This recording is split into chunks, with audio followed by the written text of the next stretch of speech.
Muy, pero muy buenas tardes, noches, días, dependiendo a la hora que nos estén escuchando o viendo. Este es Aldea Mundial, el podcast, y bueno, venimos con un segundo episodio bastante interesante que se encuentra actualmente en todas las palestras públicas y es los 2 años que cumple la invasión de Rusia en Ucrania. Y para ello hemos traído un excelente invitado también desde nuestra casa. Andrés, muy buenas tardes, noches o días. ¿Cómo está? ¿Qué tal, Alejo? Buenas noches para nosotros en este momento que estamos grabando. Contento de estar acá nuevamente. Este es el segundo episodio. Hemos tenido muy buenos comentarios, muy buenas reproducciones en este primer episodio sobre el genocidio en Palestina.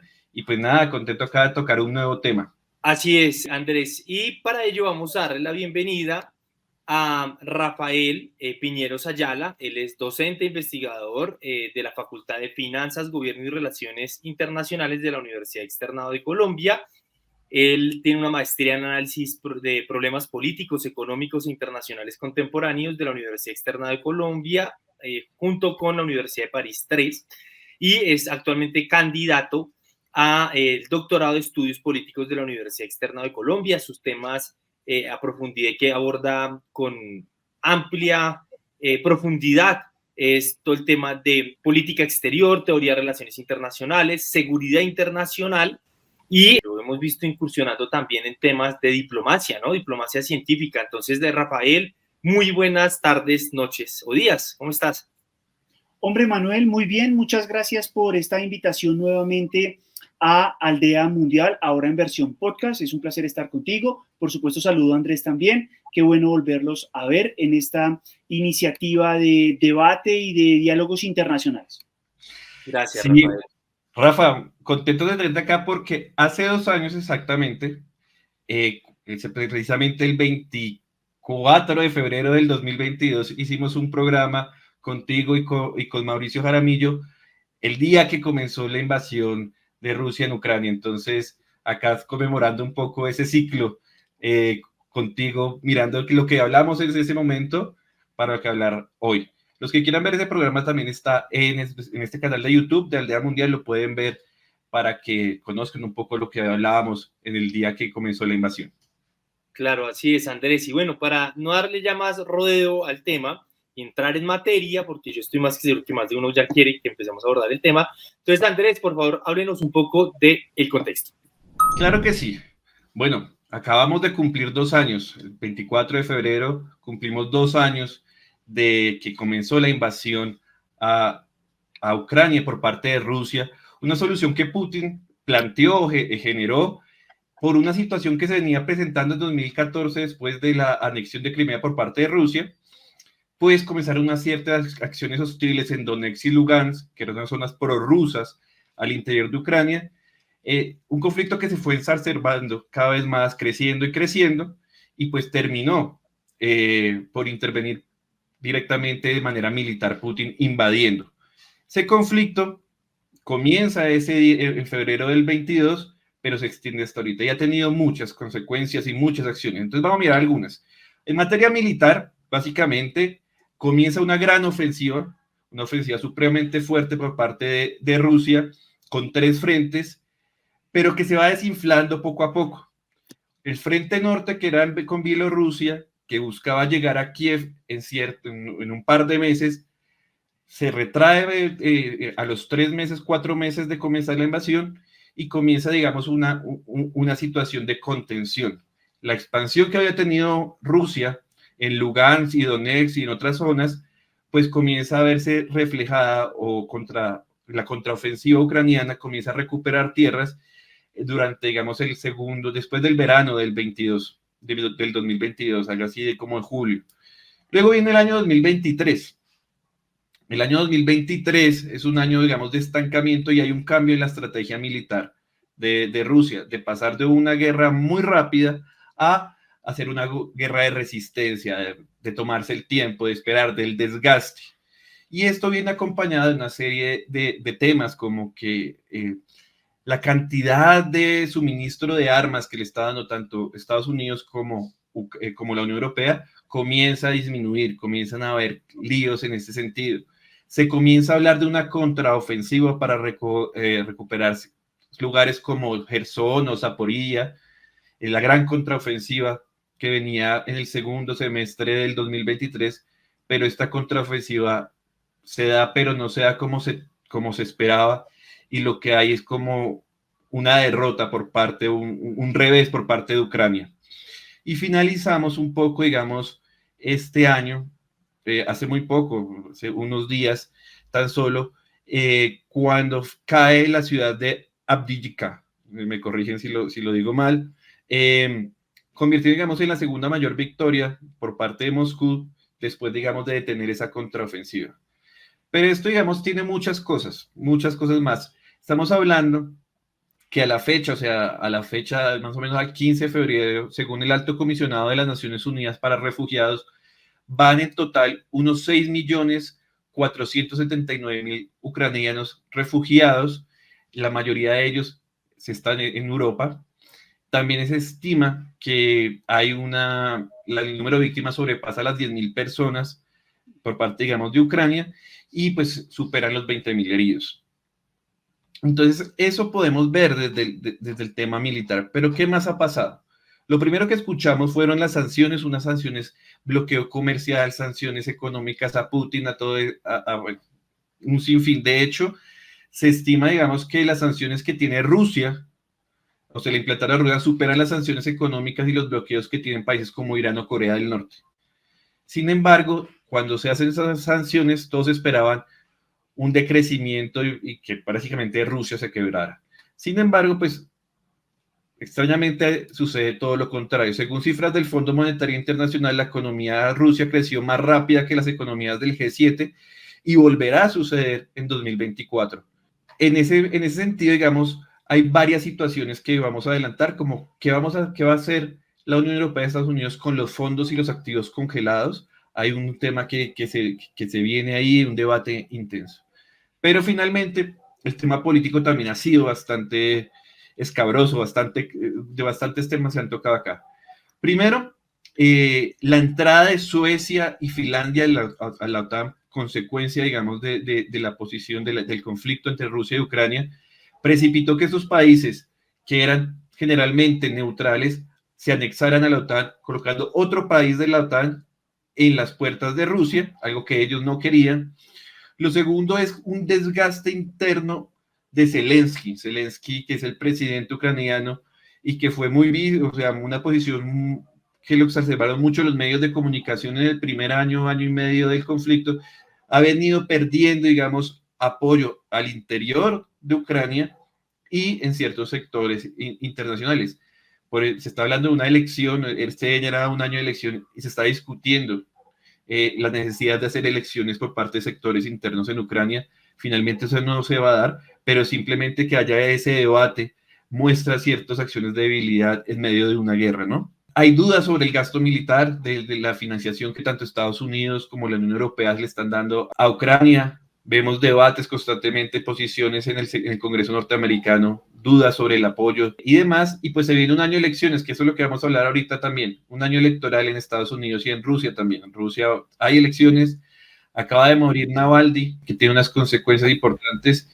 Y también en Estados Unidos tenemos la elección, que muy probablemente el candidato se eleccionó hace 4 años con Trump y Biden, en donde pues sin duda tiene unas posturas diferentes, sobre todo Trump, en el tratamiento del conflicto de Ucrania y Rusia.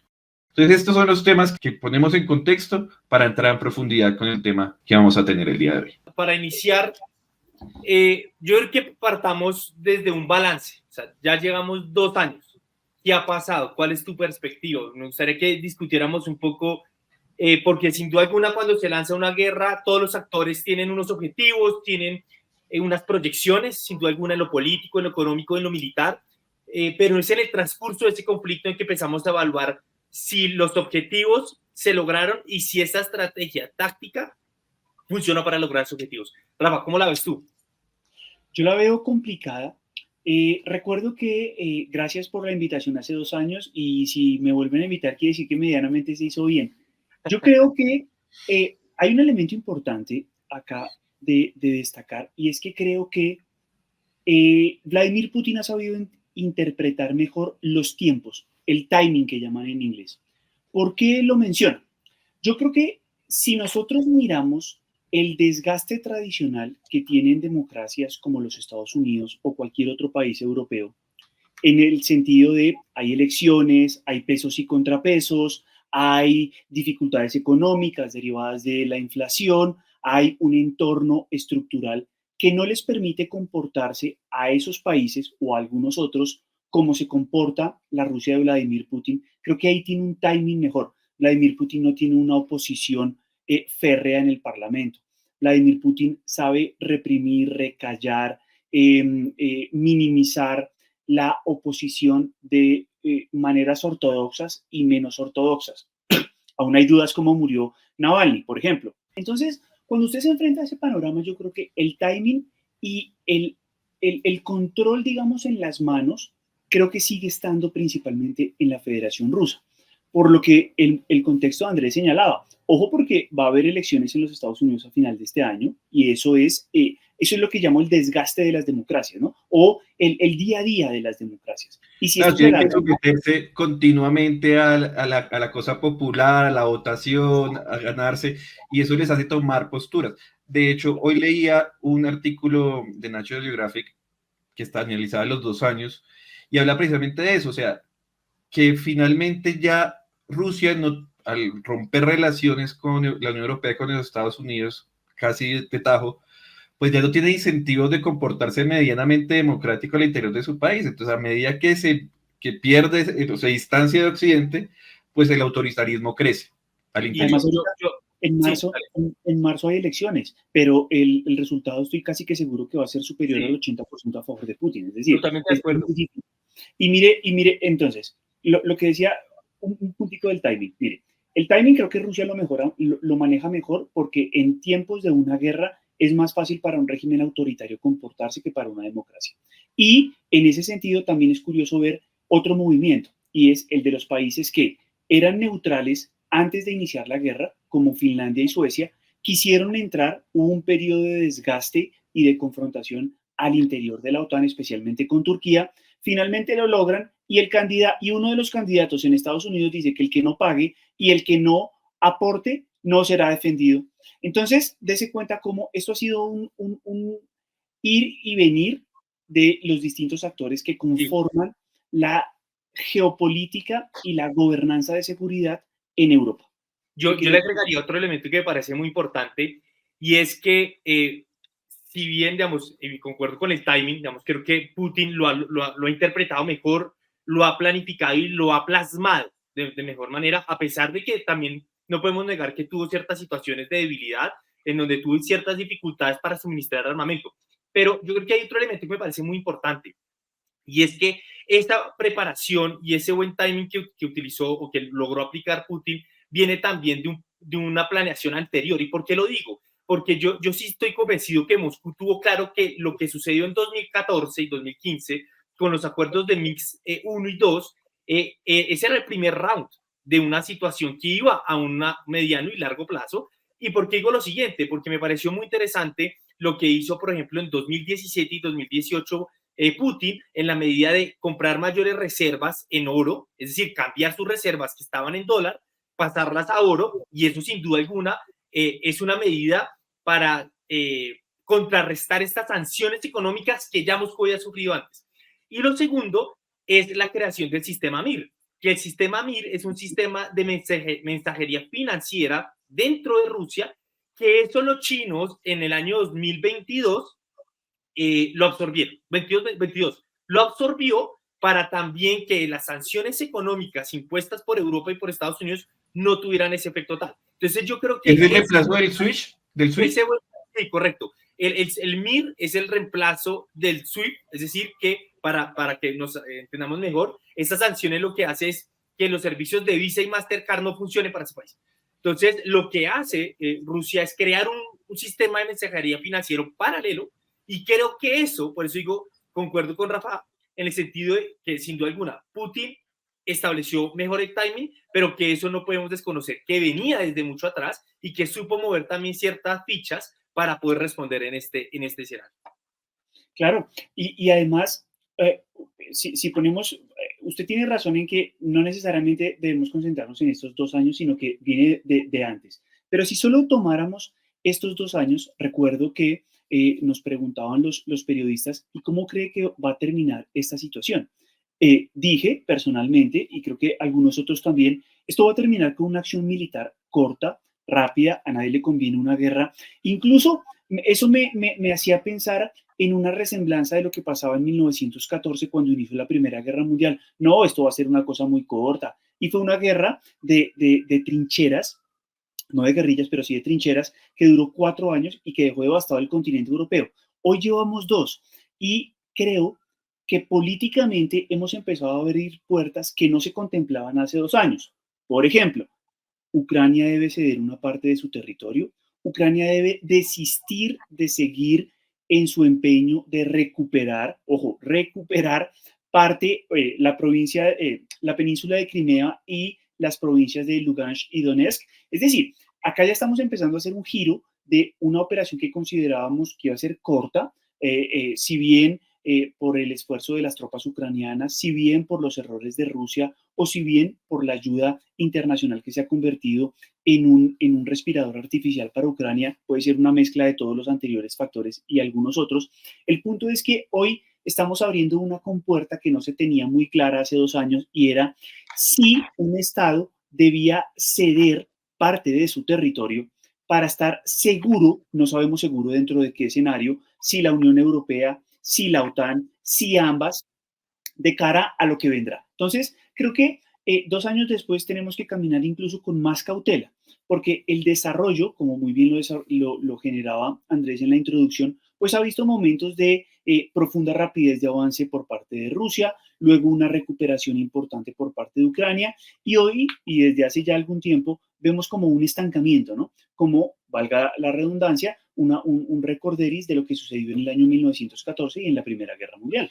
Sí, sin duda, digamos, cuando hablamos de la posible salida de esto, pues ya queda como solamente ese escenario, o sea, ese escenario en que yo no veo a Rusia devolviéndole todo a Ucrania en una posición, como yo lo veo hoy, una posición favorable en medio del conflicto, favorable por su situación económica, digamos, porque no se le pegó los efectos de los bloqueos y las sanciones, porque ya lleva mucho tiempo con las regiones de Lugansk, de Donetsk, de Zaporozhia, estos nuevos sitios que ha venido tomándose. Entonces, yo veo muy difícil, digamos, que Ucrania logre retomarlos, digamos, de manera bélica, en el contexto internacional que está. Entonces yo sí veo, digamos, que el armisticio manteniendo esto, manteniendo esos lugares, pues es como la proyección a una posible salida del tema militar. Yo le agregaría otra cosa, y es que hace 2 años no estaba pasando lo que sucede hoy en Asia Occidental, Israel y Palestina. Yo creo que ese es otro factor de suma importancia. El peso israelí en el lobby político en medio de unas elecciones de Estados Unidos es mucho más fuerte que el ucraniano, sin duda alguna. Eso por un lado. Por el otro, los problemas internos de Zelensky en términos del manejo entre lo civil y el general, cambio de generales, unas ciertas divisiones internas dentro del ejército ucraniano y un elemento de corrupción, porque aquí también Zelensky está manchado por varios indicaciones o señalamientos de corrupción. Entonces yo creo que ese es un factor muy importante también a tener en cuenta, que es parte del resultado que se puede ver y que tiene mayor dificultad para poderlo resolver, ¿no? Rafa, yo quiero preguntarte, ya nos metimos en el tema político, sigámosle por ese lado un poquito. Vienen las elecciones de Estados Unidos. Eso marca una agenda internacional en muchas materias. Y tenemos esto que acaba de mencionar Alejandro. La elección en Estados Unidos está prácticamente definida, porque se va a repetir, salvo cambios, entre Biden y Trump. La posición de Trump frente a Rusia es clara y es bajar la refriega, bajar las tensiones, porque su enemigo principal a nivel internacional es China. Entonces no quiere abrir ese conflicto. Toda roja, digamos que estas elecciones van a ser muy reñidas, pero la situación también de Biden es complicada.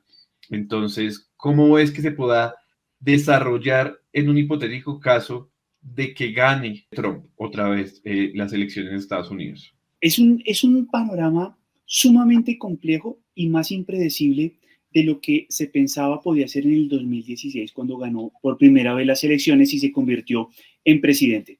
Porque en esta ocasión, o sea, una de las primeras, yo no sé si ustedes recuerden el timing, cuando llegó Donald Trump, uno de los primeros acuerdos que deshizo fue el TPP, el Tratado Transpacífico de Intercambios Económicos y Comerciales, que vinculaba de una manera muy decidida en términos económicos y comerciales a los Estados Unidos con los países de Asia-Pacífico para hacerle un contrapeso a la República Popular China. Y el contrapeso que generó Donald Trump fue distinto. Me salgo de ese acuerdo y de manera bilateral genero una guerra comercial que hoy, porque a veces el timing de la política y de la implementación de las políticas no es inmediato.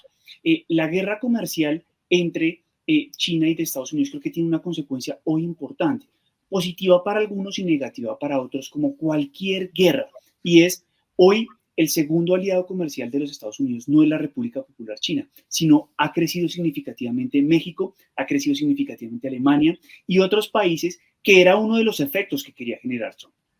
Trump es un hábil, en su esencia sigue siendo un hábil vendedor de bienes raíces. Tiene la posibilidad de vender de manera eficiente una casa que se está cayendo como si fuera una gran mansión. ¿Qué quiero señalar con ese ejemplo del real estate? Quiero decir que Trump amenaza con salirse de la OTAN, puede que sea cierto, puede que no. Trump amenaza con que no defenderá en caso de necesidad a los que no paguen las cuotas. Hoy 10 de aproximadamente 26 miembros de la OTAN no cumplen con la cuota del 2% del PIB, pero también hay que decir que cuando Trump llegó eran muchos más los que incumplían esa cuota. Es decir, las bravuconadas y el discurso incendiario de Trump también generaron que hoy la OTAN fuera más fuerte de lo que era cuando él llegó. Entonces, en esta lógica es muy difícil entender. Y un tercer elemento. Él cree tener siempre la llave mágica para dialogar de manera directa con líderes políticos. Lo hizo con Kim Jong de Corea del Norte, lo hizo con Benjamin Netanyahu para llegar a los acuerdos de Abraham, que no fue él, sino fue su cuñado, entonces delega en la familia. Entonces, tú me lo preguntas, es muy difícil saberlo. Y creo que para redondear esos tres elementos, como gato cae parado. Es decir, es difícil que para él y para su audiencia haya una derrota. ¿En qué sentido? Creo que todas pueden venir juntas si Trump gana. Una salida, un debilitamiento de un apoyo irrestricto a aquellos que no han pagado y hay incluso hasta un diálogo directo con Vladimir Putin y no sé si Zelensky llegue al otro año, pero si llega, eventualmente con Zelensky. Y muy curioso, porque acuérdense que los dos impeachment o dos graves sucesos de política exterior están implicados esos mismos personajes. Entonces, tenemos un entorno muy complejo en el que la política estadounidense no sabemos cómo evolucione en el sentido, uno, del premio mayor que es la presidencia, pero al mismo tiempo como que del Congreso. Hoy, acuérdate que la Cámara es mayoría republicana, el Senado es mayoría demócrata, pero imaginemos distintos escenarios. Trump presidente, pero con un Congreso en ambas cámaras con mayoría demócrata. Uno podría decir, hay mayor control. No sé si un Congreso dividido le permita, por supuesto le dará más libertad y eso sería un poco más complicado de administrar. Entonces, lo que yo veo es que con Trump, hoy en campaña, hay que sí tener mucho cuidado y precaución, pero al mismo tiempo es muy difícil influir y cambiar el curso con un líder como ese que ha demostrado ser sumamente hábil y astuto, sin ser un político tradicional, para lograr lo que finalmente se propone, y es vender la casa. Alejo. Yo le agregaría un par de cosas que me parece muy interesante que dice Rafael, y es, por ejemplo, así como yo decía que antes Vladimir Putin se preparó para este conflicto y hablábamos del MIR y hablábamos de compra, de tener sus reservas más en oro que en dólar, en ese periodo Trump lo que hizo fue también un poco apretar las tuercas con los europeos. Y sin duda alguna, lo que dice Rafael, la guerra ayudó de pronto a que los países en Europa aplicaran ese 2%, llegaran a ese 2%, que le terminó fortaleciendo la OTAN porque ingresaron Finlandia, ¿no? Suecia está ahí también. Pero yo creo que hay otro elemento que Trump deseaba y que lo logró con el tiempo, ojo, no bajo su administración y en sus efectos, y es que no hay que olvidar que Trump siempre quiso que Europa dependiera del gas o del parte energético de Estados Unidos y no de Rusia. Por eso fue tan fuerte y tan tajante Trump con Angela Merkel, por ejemplo, y los discursos. Yo me acuerdo, mientras que ustedes le hacen caso a Angela Merkel de poner sanciones contra Rusia, ella sí le compra, ¿no? Entonces, no hay que olvidar, Estados Unidos también sancionó a Alemania por el Nord Stream 2, eso me parece también importante. Y hoy, después de 2 años de un conflicto, los europeos pagaron 40% más costoso el gas licuado, y hace 2, 3 semanas de que estamos grabando este programa, Estados Unidos decidió ya no más exportar gas licuado. Y eso, sin duda alguna, también pone en aprietos y cumple un deseo que Trump lo planteaba, y era que Europa dependiera en términos energéticos de su país. Otra cosa que me parece interesante, y es que, sin duda alguna, ahorita estamos hablando de los temas de seguridad. Yo creo que en este tema de soluciones, bueno, ¿qué vamos a hacer? Le cedemos el territorio y estoy de acuerdo. En un momento del inicio de la guerra decíamos, no le vamos a hacer nada. Pero hoy yo creo que o van por esa máxima de le tenemos que ceder territorio, o yo pongo otro tema acá sobre la mesa. Y es que no hay que olvidar que el 17 de diciembre Vladimir Putin presentó a Washington y a la OTAN una propuesta de seguridad que fue rechazada y negada, ¿no? Recordemos que eso, o sea, el inicio de la guerra el 24 de febrero precedida de una propuesta de seguridad de Putin que hablaba de la ampliación, de la expansión de la OTAN, que tenía otros elementos que nunca fueron tenidos en cuenta. Yo creo que eso puede ser otra manera u otra propuesta que Europa y Estados Unidos digan, bueno, arranquemos, antes de desmembrar un poco Ucrania, retomemos su propuesta desde el 2021. Esa puede ser, en mi postura, No. otra opción que no pueda salir como tan difícil. Y lo último, que me parece interesante, lo de Rafa, es ¿qué presidente genera más estabilidad? ¿No? Entonces, por ejemplo, en una entrevista esta semana, Putin decía, yo creo que me genera más estabilidad Biden que Trump, porque Trump es un hombre que es cambiante, Biden es un hombre que es de acuerdos, pero eso está supeditado a unas condiciones determinantes, internas dentro del país, externas, sin duda alguna, y bueno, ahí vamos a ver, Rafa. Hay un escenario, perdón, Rafa, hay un escenario, digamos, sin duda, estamos hablando del conflicto de entre Ucrania y Rusia, y todo pasa por Washington, curiosamente hablando. Entonces, digamos, de la importancia y quién ha fomentado, bueno, quién no ha fomentado, quién ha pagado la guerra también, porque, digamos, en el caso, digamos, por el bando ucraniana, ¿quién es el que paga la guerra? La está pagando en su mayoría Estados Unidos, sin duda no, pues la Unión Europea también. Pero acá hay unas condiciones, digamos, que son unos efectos importantes cuando nosotros vamos a analizar, o cuando queremos analizar este conflicto, porque pues son muchos actores en donde, curiosamente, eso sí hay muchos conflictos, ¿no? Hace 15 días hablábamos de Israel y Palestina, donde la solución no pasa por Palestina. En este caso estamos hablando de la guerra en Ucrania, donde la solución para el conflicto no pasa por la decisión propia de Ucrania, sino por terceros actores que influyen en la dinámica del conflicto. Esto me parece muy importante de señalar.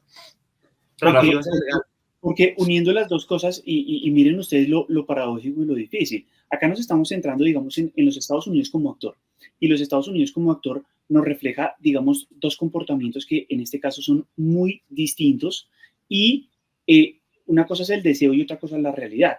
¿Por qué lo digo? Porque el estadounidense promedio puede ver más estabilidad en Joe Biden, pero ve un presidente que se gasta la plata del contribuyente de California, de Texas, de Ohio, en el exterior, es decir, en una guerra externa que no es una amenaza directa a los Estados Unidos, versus el loco, ambicioso y avaro que promete amenazar con el uso de la fuerza con la intención de terminar un conflicto que es costoso. Y cuando ustedes le dicen costoso, tal vez el contribuyente se puede sentir relativamente seducido ojo, seducido a votar por una persona que le termine una situación rápido, sin que esa sea una decisión óptima o precisa para los intereses de Estados Unidos. Hay un elemento importante, una cosa es pararse en Bogotá o en cualquier otro lugar del mundo, que a veces se demanda, es que Estados Unidos debería hacer, es que Estados Unidos debería, sí, pero cuando usted está adentro, tal vez las prioridades pueden ser distintas, porque lo que decía Andrés es muy cierto. El que está pagando hoy en importantes flujos es, sin duda alguna, el contribuyente estadounidense. Ya hablamos de lo político, ya hablamos un poco de lo militar, finalmente uno depende del otro. Creo que el desarrollo militar depende mucho de las decisiones políticas que se toman o que se van a tomar en los próximos meses. Me gustaría agregar una cosa en lo militar que me parece que no podemos dejar de lado, y es que también la guerra ruso-ucraniana deja un poco, no sé si el término es exacto, pero muy chupado, desgastado también en términos de reservas militares en Europa y en Estados Unidos. Y Claro. Recuerdo la conferencia de Múnich del año pasado, en donde la decisión era, 2023, era todas las industrias a producir lo que más se pueda en municiones pequeñas, porque hay que sostener. Entonces tenemos una dificultad en lo militar también, en donde Estados Unidos dice, no vamos a aprobar plata, pero también existe otra dificultad muy fuerte en el sentido de decir, oiga, es que no tenemos las capacidades para seguir produciendo a ese nivel para seguirle enviando. Entonces yo creo que eso también es muy, muy importante, porque eso tiene ¿por qué lo digo? No solo por el corto plazo en la guerra ruso-ucraniana, sino porque en términos de estrategia hacia medio y largo plazo, si se abre otro conflicto militar, la pregunta sería, ¿la reserva militar de estos países lo logran sostenerlo? ¿Al caso? No, es que yo no sé si ustedes vieron, yo no recuerdo, es como noviembre, octubre, salió un informe, yo lo vi en varias noticias, digamos, de cómo la guerra en Ucrania había mostrado las falencias de la industria militar europea, ¿sí? O sea, cómo les había quedado difícil la producción de armamento, o sea, que estaban muy oxidados en eso, en comparación, digamos, como Rusia transformó rápidamente, convirtió, digamos, su economía en una economía de guerra, digamos, de producción militar para también empujarse, muestra, digamos, esta debilidad que tiene la Unión Europea y que finalmente se traslada en una debilidad de la misma OTAN, o por lo menos yo lo veo así. Por eso mismo, lo ha dicho Josep Borrell y lo han dicho muchos líderes europeos, pensar en una Europa geopolítica y pensar en una Europa militar más autónoma nunca ha sido descabellado. También hay un entorno que en general en Europa es muy distinto al de Estados Unidos, y es que en Europa, creo, los movimientos verdes, pacifistas, liberales, son mucho más participativos en los sistemas políticos de lo que son en Estados Unidos. Y en Europa no está mal visto decir, no queremos invertir en seguridad y defensa porque lo queremos invertir en ciencia, tecnología e innovación, lo queremos invertir en arte, en cultura, en otros gastos. Y más maquinaria de guerra significa suprimir o dejar de invertir públicamente en otros sectores, y eso es muy complicado. Y al mismo tiempo abre una puerta que puede ser muy peligrosa, ¿no? Y es cómo se comportan estados como Alemania, como Francia, como España, si gastarán más. ¿Serían más ambiciosos en términos de seguridad? ¿Eso qué implicaciones tendría a nivel interno? Sigue siendo preocupante para muchos estados. Es decir, acá estamos abriendo compuertas y la guerra ha demostrado que su ritmo es bastante complejo y ha hecho cambiar posiciones históricas. Ya mencionamos los países que, digamos, habían decidido tener una posición neutra, hoy no necesariamente lo están adoptando. Otros que históricamente, por imposiciones internacionales y también por disposición propia, como el caso de Alemania, lo han empujado a gastar más, y eso no necesariamente los hace sentir cómodos. Y un tercer comportamiento puede ser cómo reaccionan los demás frente a esos que están gastando más, que tienen una gran capacidad en ciencia, tecnología e innovación, y por lo tanto podrían empezar a desarrollar material que, claro, hoy tenemos un enemigo común, que es el imperialismo ruso, que son las acciones de Rusia. Pero en 10 años, un sistema militar no se desmonta de la noche a la mañana. Y por lo tanto, las capacidades que se adquieren hoy, pues obviamente en 10 años pueden ser una amenaza para otros. Y eso puede ser también un problema. Y yo a eso quería agregarle, porque Rafa, sin duda alguna en esta guerra, como casi creo que en todas, pero en esta en especial, quienes son los grandes ganadores. Ya dijimos que quien los paga son los ucranianos, los estadounidenses, pero quien gana acá han sido fuertemente las compañías de armamento. Y uno revisa, por ejemplo, en bolsa cómo han crecido estas compañías militares. Es inmenso, es abismal. Eso por un lado. Por el otro, la guerra ruso-ucraniana le ayudó a muchas compañías armamentísticas a probar nuevas armas y nuevos métodos de operación, los drones, por ejemplo.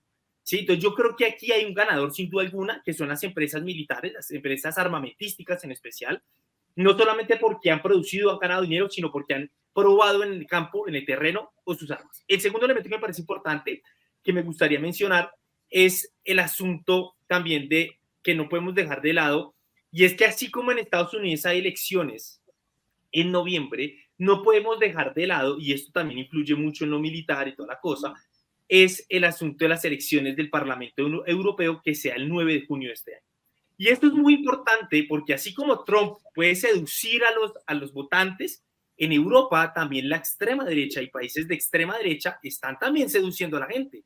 Y esto sin duda alguna en Bruselas está generando cierto problema, porque sin duda alguna también hay presiones económicas. Hoy vemos las manifestaciones de los granjeros, por ejemplo, diciendo, bueno, estamos gastando plata para Zelensky, pero acá hay unos temas económicos que debemos de suplir en una guerra medianamente ajena y que en últimas a lo que respondimos, sacrificamos mucho para lo que ganamos. Y eso en ese juego de suma y resta es importante. Y por último, termino.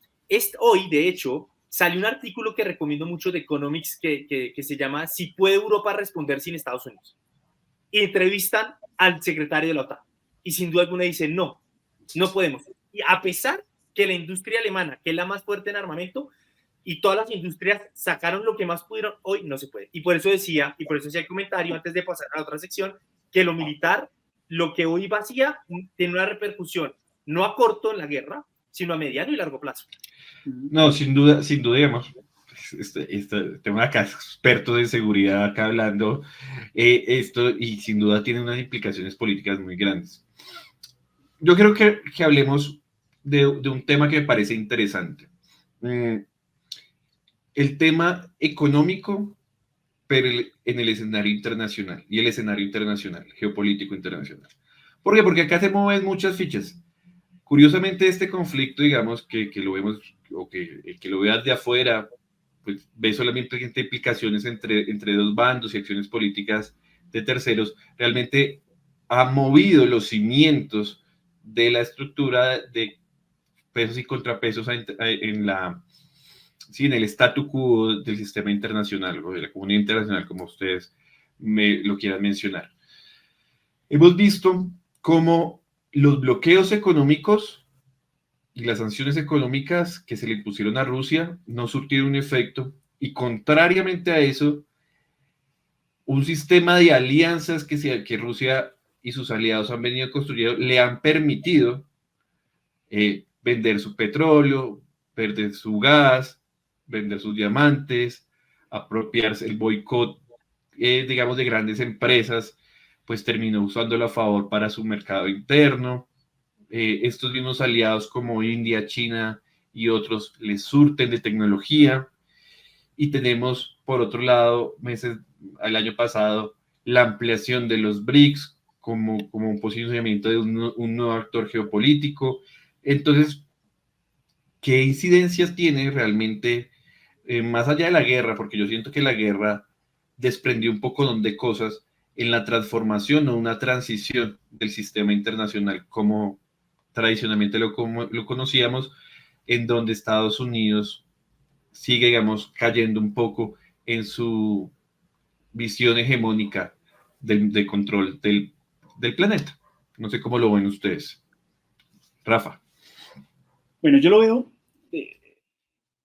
si yo me sitúo en Rusia y observo cuáles son los socios con los cuales ha crecido más el intercambio económico y comercial después de la invasión y después de las sanciones impuestas principalmente por países occidentales, yo me doy cuenta de que los beneficiados son principalmente algunos países asiáticos, pero al mismo tiempo países europeos. China, un informe del New York Times de este domingo, How Russia Pays for War, dice que el 64% del volumen de comercio de bienes y servicios se va hacia China después de la invasión, el 310% se va hacia la India, el 198% ha crecido en volumen hacia Turquía, el 57% hacia España, el 13% hacia Japón, el 81% hacia Bélgica y el 32% hacia los Países Bajos. ¿Qué quiere decir esto?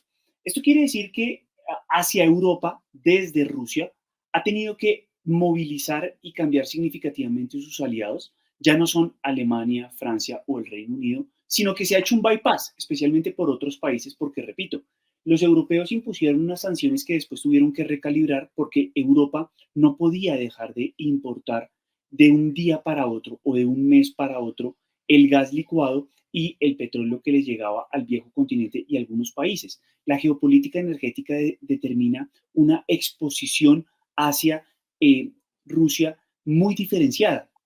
Hay países que dependen en un 80% de sus intercambios energéticos de Rusia. Entonces, eso no se podía modificar.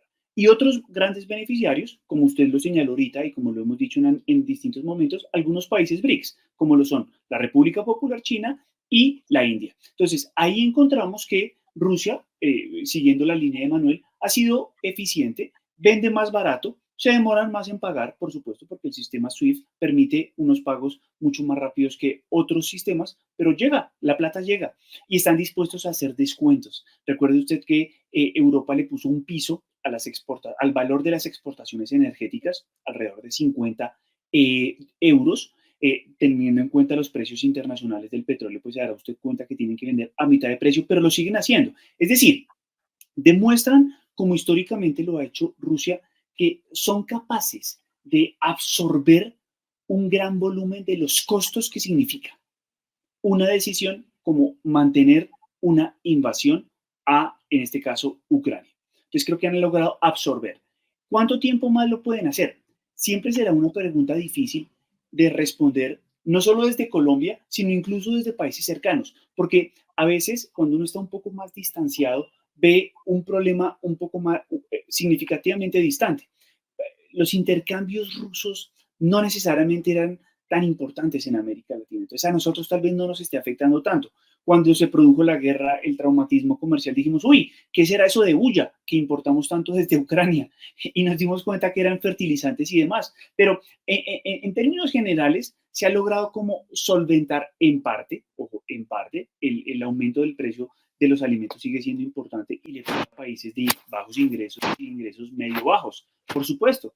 Pero en nuestro caso, no necesariamente es tan fácil y tampoco es fácil determinar en ciencias económicas cuál es realmente el estado de las finanzas y hasta dónde puede aguantar la economía rusa. Y ahí también creo que el timing, no solo en lo económico y en lo político y militar, sino también en lo económico, tiene una ventaja importante Rusia. Sí, sin duda alguna. Y yo creo que hay otra cosa que me parece importante y empato con lo que dice Rafael, y es que si, por ejemplo, uno de sus países que más le ha comprado ha sido la India se ha beneficiado bastante en la compra de recurso energético que lo ha podido canalizar en su producción en medio de esa competencia también con China. Pero yo creo que hoy Rusia tiene una dificultad y por eso me parece importante lo que dice Rafael, que también tiene unos límites, ¿no? Parte del límite es que le sirve también tener mucho dinero Rusia en moneda de la India si no la puede, digamos, mover. Digamos que ese es uno de los graves problemas actualmente que tiene Rusia, no puede mover toda la moneda de la India, que es en pagos, y dice, bueno, ¿yo qué hago con esto? Esto no lo puedo mover. Pero lo otro es que creo que las sanciones económicas terminaron fue dándole un impulso cada vez más fuerte a la política rusa del panaslavismo y ese euroasianismo. ¿Y a qué me refiero con eso?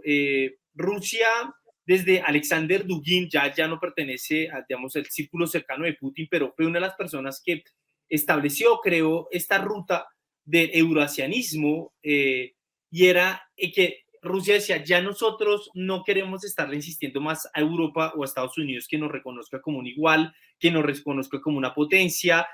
Por el contrario, veamos otra gran oportunidad, Asia Central, China, India, y que creo que la guerra en últimas lo que le permitió en términos económicos a Rusia fue decir, listo, yo ya no voy a depender tanto de su producción agrícola, yo lo voy a empezar a asumir, lo voy a empezar a producir y por el contrario, aparte de eso, voy a fortalecer mis relaciones con esta otra zona del mundo que está creciendo, que tengo más campo de acción y de oportunidad y que creo que la situación, creo yo, de estas sanciones económicas, Andrés y Rafa, es como, bueno, ya lo hicimos lo máximo. Ahora, ¿qué vamos a hacer? ¿No? O sea, ¿qué vamos a hacer? Porque estas sanciones no funcionaron como esperamos. Quiero decir una cosita chiquita y es, mire cómo de algunos de los países que mencioné ahorita que han incrementado el volumen de intercambios económicos y comerciales también han tenido un acierto y es, a pesar de la presión de Estados Unidos y otros países europeos, han logrado independizar la relación de Japón con Rusia, de Japón con Estados Unidos. Es decir, usted no, tal vez una conclusión o una primera reflexión desde la perspectiva económica es que usted no puede aislar completamente una economía que hace parte del G20 de un día para otro, a pesar de la gravedad, porque no hay que minimizar tampoco lo que hizo Rusia. O sea, Rusia básicamente se tumbó el 20% o un poco más del territorio de otro país. Eso es muy grave, pero al mismo tiempo una reflexión es que a pesar de los mecanismos diplomáticos y coercitivos que puedan tener distintas potencias económicas y comerciales, no es tan sencillo hoy, en el 2024, aislar financieramente, económicamente a un régimen y a un grupo de personas que está detrás de ese régimen, ¿cierto? Las sanciones en los años 90 eran a toda una economía, como sucedió en Irak en la década del 90, que significó hambruna, que significó muchos problemas de alimentación, especialmente para la población civil, ¿cierto? El programa Petróleo por Alimentos fue un completo fracaso. Y a partir de allí se generó un entorno distinto, un entorno de aislar a las personas. O sea, sabemos que en regímenes autoritarios es más sensible el líder político si usted sanciona a los camaradas, a los amigotes, a los que están detrás suyo. Pero aún así, hoy vemos que ese elemento es difícil. Entonces se genera un doble o una triple reflexión. ¿Siguen siendo útiles las sanciones económicas y financieras? Debatible. ¿Es ese el camino y por cuánto tiempo se pueden mantener? Es decir, ¿por cuánto tiempo más pueden seguir manteniendo sanciones Estados Unidos y otros países? Sí, porque los rusos también se mueven. O sea, la diplomacia rusa también está buscando cómo hacerle bypass a eso, a esa situación de aislamiento económico y financiero. Entonces acá viene, ¿por cuánto tiempo más se puede aislar? Si va a seguir comerciando por otros mecanismos. Y una tercera es, ¿eso nos permite a nosotros tener un entorno económico y financiero global más estable? Difícil saber. Yo quiero comentar lo siguiente, para ir culminando. Yo les colocaba el tema de los BRICS, de las alianzas, de este tema financiero, porque tiene unas cosas muy importantes que mencionar. Yo leía poco la situación de los 300.000 millones de dólares que le congelaron del Banco Central de Rusia, ¿sí?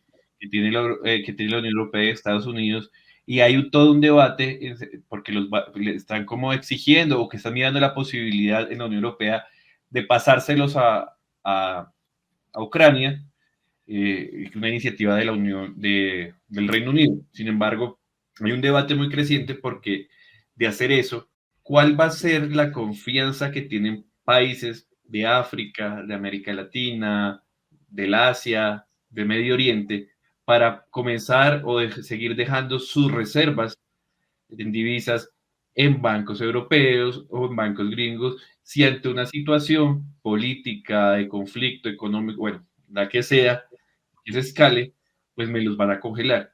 Y eso es lo que precisamente no quieren muchos directores de los bancos centrales europeos que tienen estas reservas, de gestionar esa transferencia. Sí, claro, generar No una solo, desconfianza. y no solo sobre la propiedad, Andrés. Yo creo que también hay un elemento muy importante.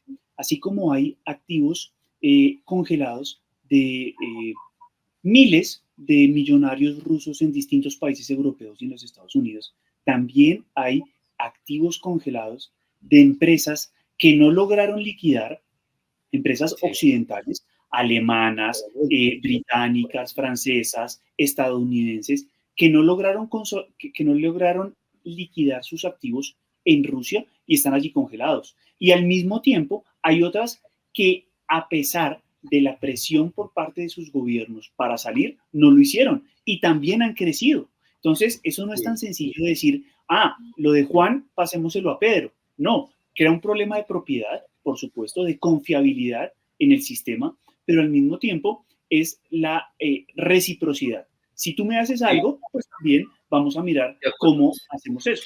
Yo le agregaría un último punto como para que vayamos pasando al cierre, y es que el tema de esas tres elementos que daba Rafael, creo que se agrega el tema es que el resultado de las sanciones demuestran que incluso no tienen un suficiente efecto, sino que posiblemente puede reforzar a esos países que les han impuesto estas sanciones. ¿Y por qué lo digo? Porque de acuerdo a una proyección del Fondo Monetario Internacional para este 2024, plantea que Rusia va a crecer el 2.6%, un Irán va a crecer 2.5%, que es otro de los países altamente con sanciones económicas en el mundo, versus un Estados Unidos con un crecimiento del PIB del 2.1%, de una Alemania del 0.5%, de un Reino Unido 0.6%, de una Francia que le va mejor, que es el 1%. Entonces, si ustedes se dan cuenta de esta proyección, sin duda alguna, claramente pueden haber sucesos repentinos que puedan cambiar esos pronósticos, pero a este que lanza el Fondo Monetario Internacional no dice, oiga, los países que estaban sancionados para generarle un golpe económico, en términos de crecimiento, parece ser que les va a ir mejor que los países que sancionaron. Entonces, sí, esto creo que también deja mucho que discutir y de replantearse si las sanciones realmente funcionan o no. Yo tengo una lectura final, digamos, para compartir, que las quiero compartir a ustedes, no sé qué piensan. Si uno habla de perdedores y ganadores en este medio, luego de estos 2 años de conflicto, ya hemos pasado por todos los actores, hemos hablado de Estados Unidos, de la Unión Europea, de la misma Ucrania, de Rusia y de los aliados rusos. Cuando yo veo y analizo, digamos, el conflicto, luego de 2 años, yo siento que acá hay un perdedor, unos ciertos perdedores, y me atrevería a decir que son el mismo Estados Unidos y la Unión Europea. ¿Por qué? Fueron tanto Estados Unidos como la Unión Europea, previo a la guerra, quienes no lograron estabilizar o ceder, sobre todo Estados Unidos, ceder un realineamiento del tema de seguridad a nivel internacional, que era lo que básicamente pedía un nuevo equilibrio en materia de seguridad internacional, que era lo que pedía Rusia.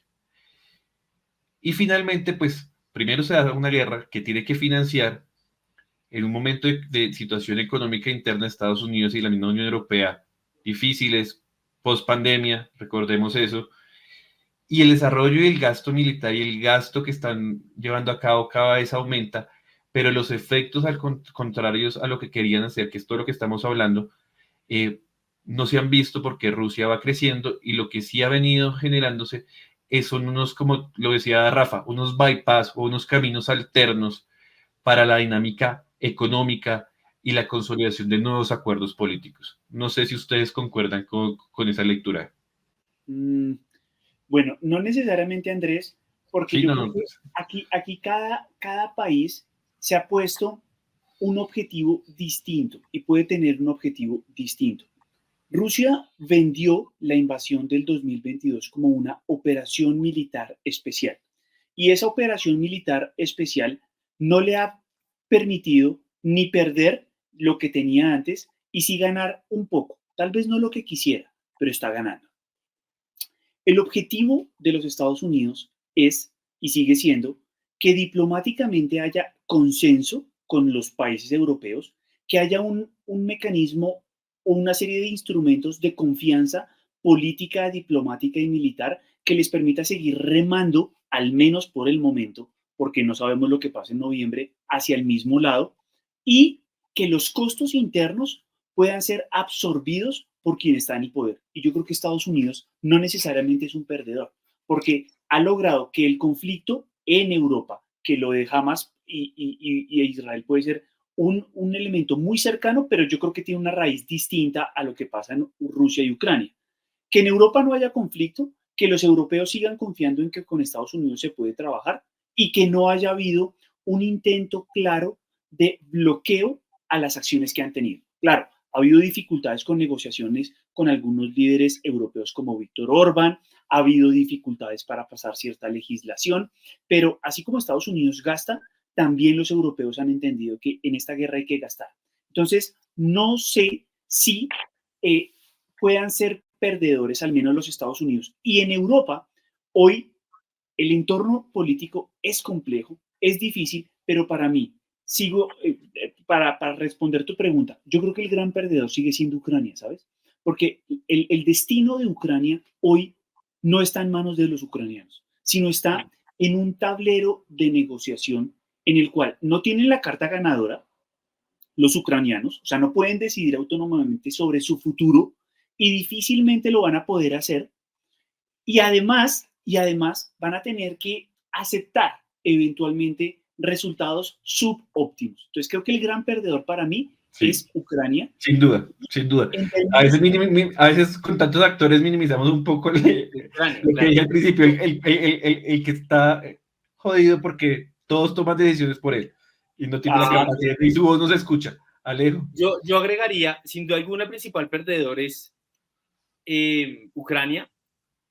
Yo creo que, no sé si de pronto para algunos esto sea muy romántico, para mí no, pero creo que otro gran perdedor es el derecho internacional. Creo que el rompimiento de esa invasión, sin duda alguna, pues demuestra que como humanidad todavía nos cuesta, que todavía prevalecen otros intereses más que los acuerdos del derecho internacional. Para mí, digamos, un gran ganador creo que ha sido Estados Unidos, por lo mismo que decíamos de Trump, el tema de venderles el gas 40% más costoso, que dependan Europa de Estados Unidos, que la OTAN se legitimó más, que tuvo nuevos actores. Entonces creo que el ganador ahí es Estados Unidos. Sin duda alguna también creo que Rusia. Creo para mí que después de ese perdedor de ucraniano, en términos de actores, creo que el segundo para mí sí Europa. Pero claro, lo que dice Rafael es cierto, hay que mirarlo de país por país. Yo lo hago como un tema muy general. ¿Y por qué digo que muy general?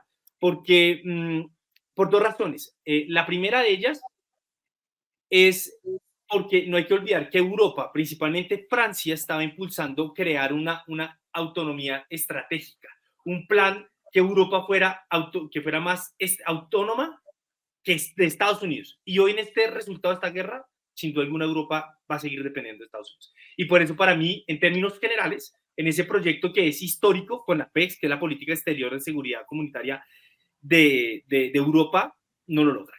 Y para mí creo que la parte de perdedores, y aquí lo comparte un poco Estados Unidos con Europa, que no tocamos en el programa y que nos daría para otro, es cuál fue la posición, y aquí dejo entre comillas porque el término, yo sé que no existe unicidad dentro de la disciplina de las relaciones internacionales, es el sur global.